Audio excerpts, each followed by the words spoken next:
aanu ku bilownay maanta waxaa magaalada Muqdisho dib loogu celiyay 10 tahriibe oo Soomaali ah oo muddo ku xanibnaa dalka Liibiya. wafdi ka socda dawladda Soomaaliya oo muddaba ku sugnaa dalkaasi ayaa iyagu gacan ka geystay sidii dadkan dalkooda dib loogu soo celin lahaa.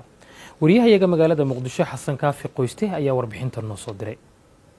maxaabiis Soomaaliyeed oo tiradoodu gaarayso 10 qof kuwaas oo ragga loo yaqaan magafayaashu ay ku haysteen xarumo qarsoodi ah oo ku yaala dalka Liibiya ayaa maanta laga soo dejiyay garoonka diyaaradaha aadan cadde ee magaalada Muqdisho. maxaabiistan oo ay wajiyadoodu ka muuqatay diif iyo dandarro culus ayaa waxa garoonka diyaaradaha ku soo dhaweeyay xubno ka tirsan golayaasha kala duwan ee dawladda oo uu horkacayay ra'iisul wasaare ku-xigeenka Soomaaliya Mahdi Maxamed Guuleed. maxaabiistan ayaa waxa garoonka Muqdisho keentay diyaarad ay leedahay Turkish Airways waxaana halkaasi saxaafadda kula hadlay ra'iisul wasaare ku-xigeenka Soomaaliya oo ka warbixiyay dadaalka loo galay soo deynta maxaabiistan. waxaynu maanta ku guuleysanay 10 xubnood oo kamid ah oo qoys iyo isugu jira ashxaas kale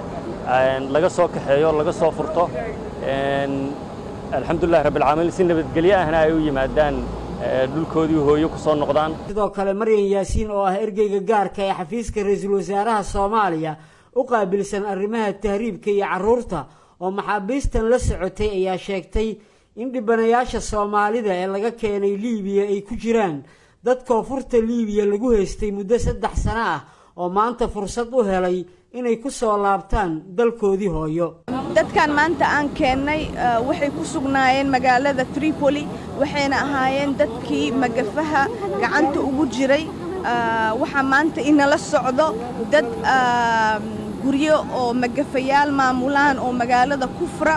oo koonfurta Liibiya ilaa 3 sano lagu soo haystay. Cabdikariin Maxamed Omar ayaa dhinaca kale warbaahinta la wadaagay magaalooyinka dalka Liibiya ay Soomaalidu ku dhiban yihiin waxaana uu xaqiijinayaa geerida qaar kamid ah dhalinyaradii ay tahriibka wada galeen. marka New Liibiya way iska dhib badan tahay horta magaalooyin badan ayaa dhalinyarada lagu haystaa niyo dhalinyaro saaxiibada iyo hadda Ilaahay oo naxariistay wiilal badan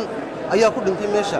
sida aniga wiil bustahil uu jiro kale Allah oo naxariistay uu dhintay wuxuuna u dhintay garaacitaankii magafa uu garaacay sankii afku dhiga keenay gabar kale bishaara la yiraahdo regalka ayaa ay dhimatay waxay u dhimatay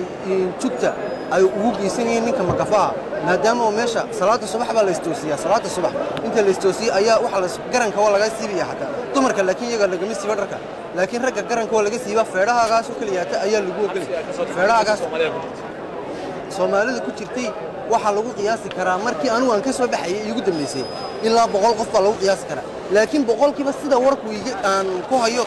100kiiba waa la soo qaaday 100kii dhalinyarada iga dambeeyay aniga waa la soo qaaday waa ka shilka baabuur la kulmeen 2 habeen ka hor 3 habeen ka hor shil baabuur bay la kulmeen dhalinyaro badan baana ku dhimatay oo garanayo. Xasan Kaafi Qoyste VOA Muqdisho.